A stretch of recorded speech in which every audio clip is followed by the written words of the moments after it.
हिंदी पाठशाला में आप सभी का बहुत बहुत स्वागत है। यदि आप हमारे चैनल पे नए हैं तो चैनल को सब्सक्राइब कर लें, बेल आइकन को प्रेस कर लें ताकि जो भी वीडियो अपलोड करूं उसका नोटिफिकेशन आपको मिलता रहे।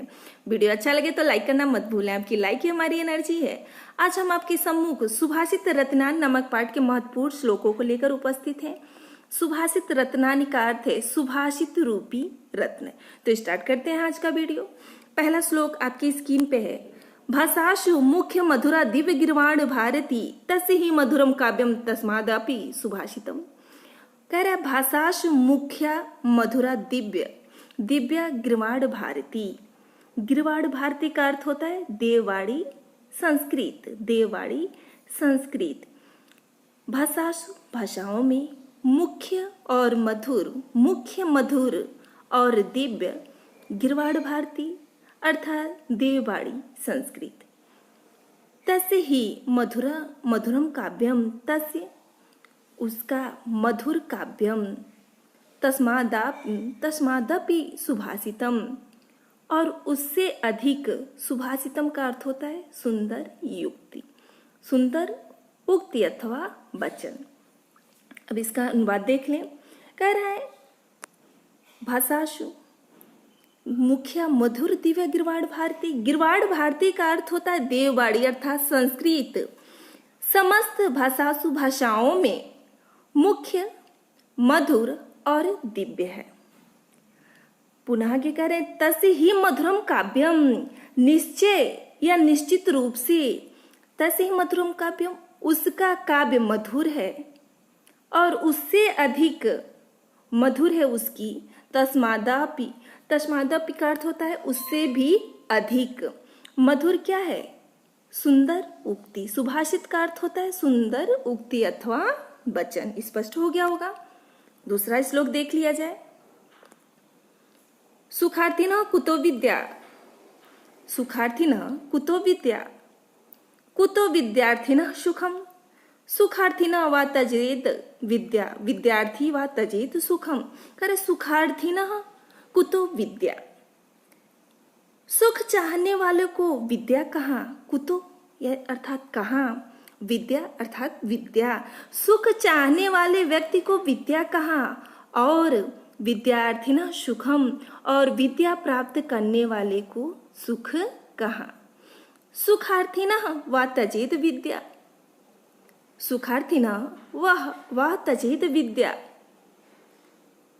सुखार्थी अर्थात सुख को प्राप्त करने वाले या सुख की इच्छा करने वाले को विद्या तजेत त्याग देनी चाहिए। सुख की इच्छा करने वाले विद्यार्थी को विद्या त्याग देनी चाहिए। और विद्यार्थी वा तजेत सुखम, और विद्यार्थी को सुख त्याग देनी चाहिए। इंपॉर्टेंट है, मैं पुनः एक बार बता दे रही हूँ।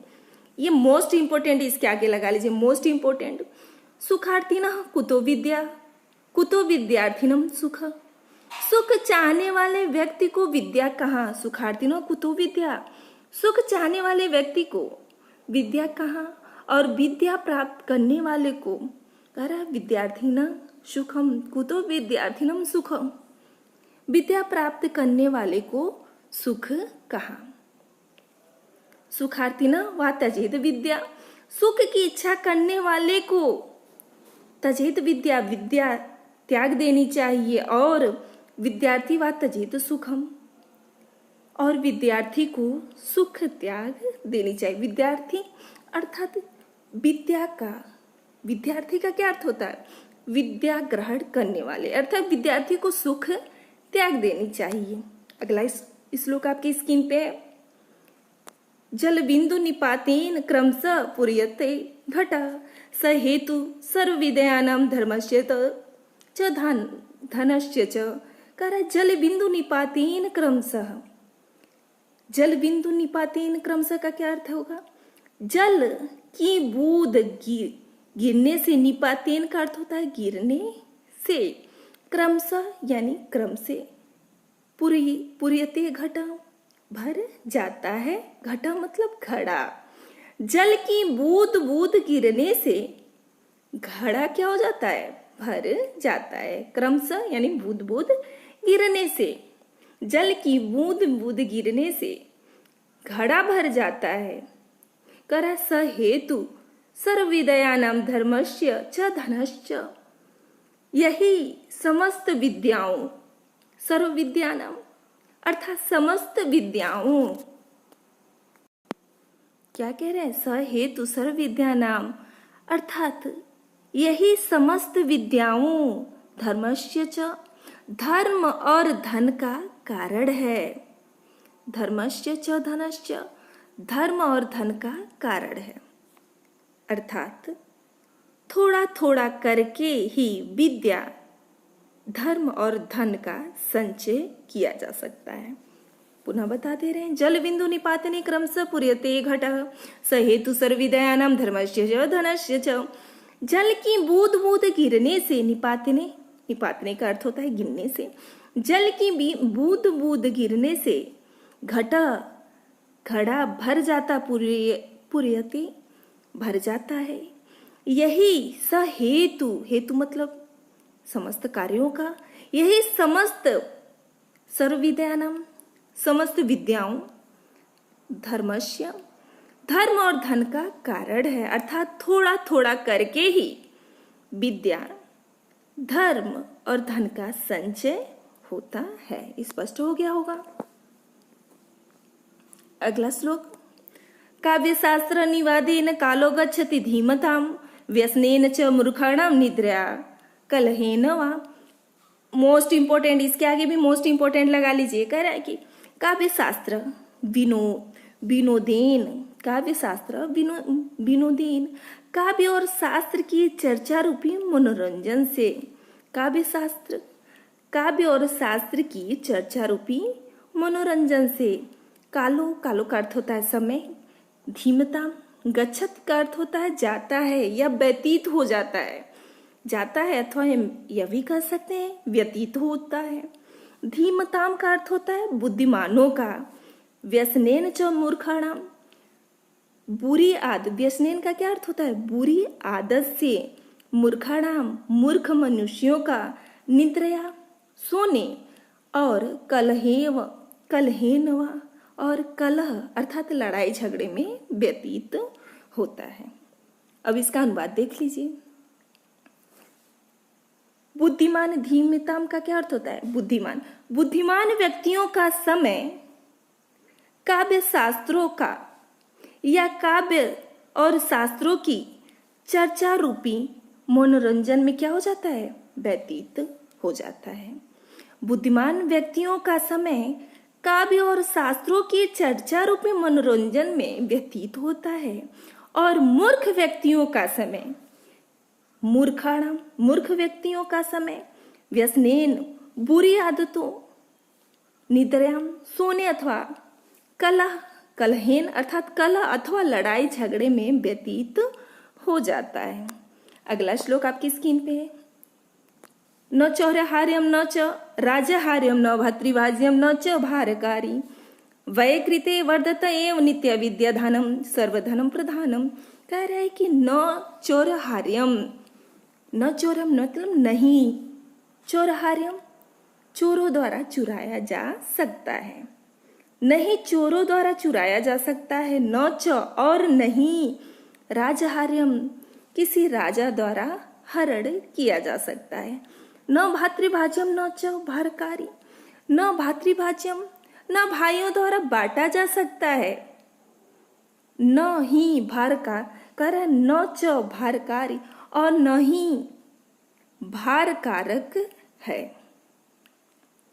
पुनः एक बार देख लीजिए, न चौर्यहार्यम ऐसा विद्या धन है, विद्या रूपी धन ऐसा है, न चौर्यहार्यम न चोर द्वारा चुराया जा सकता है, न च राजहार्यम और न राजा द्वारा छीना जा सकता है, न भातृभाज्यम न च और न भाई द्वारा बांटा जा सकता है, न च भारकारी और न ही भार कारक है।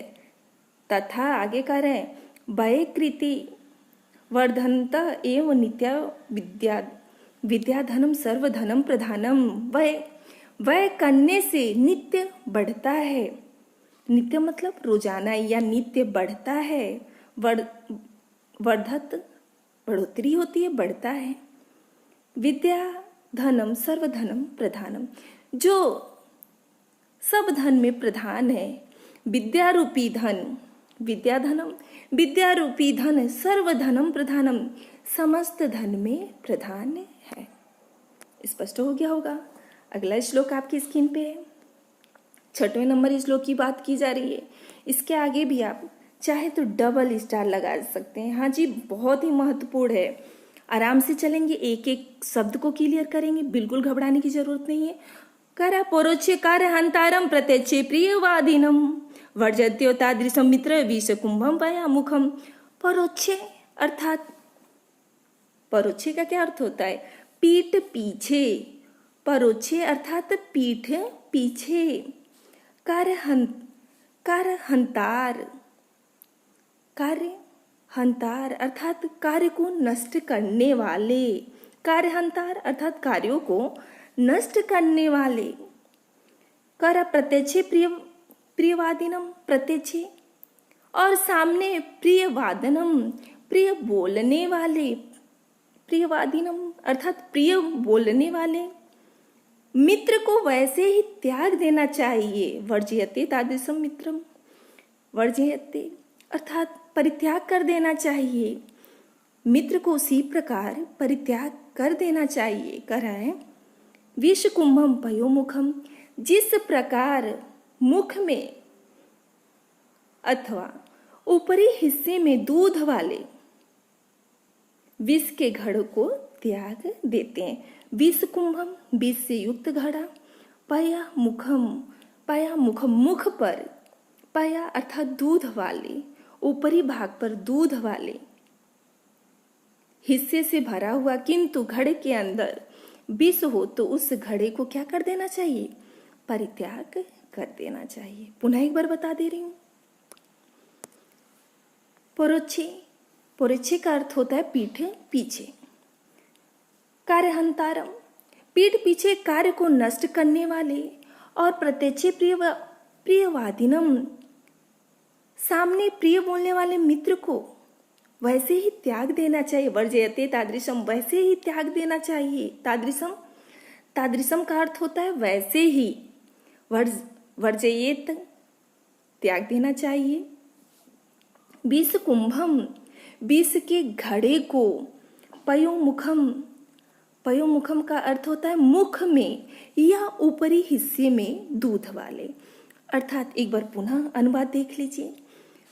पीठ पीछे कार्य को नष्ट करने वाले और सामने प्रिय बोलने वाले मित्र को वैसे ही त्याग देना चाहिए जिस प्रकार मुख में या ऊपरी हिस्से में दूध वाले घड़ा, किंतु अंदर विष से भरे हुए घड़े को त्याग देना चाहिए। अर्थात मुख, घड़े के ऊपरी भाग में यदि दूध भरा हो लेकिन अंदर विष से भरा हो तो उस घड़े को क्या कर देना चाहिए? परित्याग कर देना चाहिए। ऐसे मित्र जो पीठ पीछे निंदा करे उस मित्र को भी परित्याग कर देना चाहिए।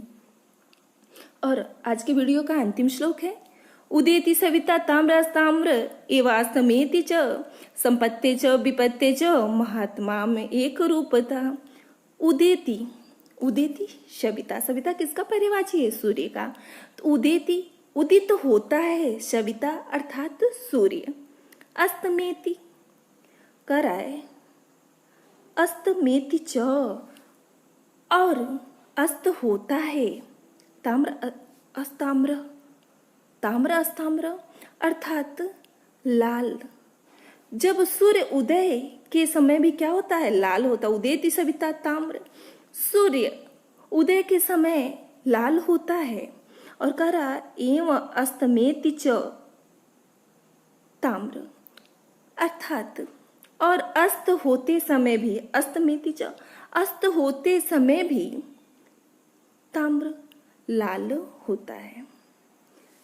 कह रहे हैं कि जो महान पुरुष होते हैं, महात्म्य एक रूपता, जो महान पुरुष होते हैं, संपत्ति चो विपत्ति चो, संपत्ति और विपत्ति अर्थात सुख दुख में एक जैसे होते हैं। अर्थात उनमें किसी प्रकार का परिवर्तन नहीं होता। एक रूपता अर्थात एक रूप में होते हैं। पुनः बता दे रहे हैं। उदेति सविता, सूर्य उदय के समय लाल होता है, ताम्र ताम्र अर्थात तांबे रंग का लाल होता है। एवं अस्तमेति च, और अस्त होते समय में क्या होता है, लाल होता है। ठीक उसी प्रकार महान पुरुष भी संपत्ति च विपत्ति, संपत्ति और विपत्ति अर्थात सुख दुख में भी एक जैसे होते हैं, उनमें किसी प्रकार का परिवर्तन नहीं होता। महात्मा एक रूपता, उन महात्माओं में एक रूपता स्थायी होती है। इसी के साथ आज का वीडियो यहीं समाप्त करते हैं। बहुत जल्दी मैं इसका सुभाषित रत्नानी का पार्ट 2 लेकर उपस्थित होंगे। तब तक के लिए आप सभी से इजाजत चाहते हैं। धन्यवाद।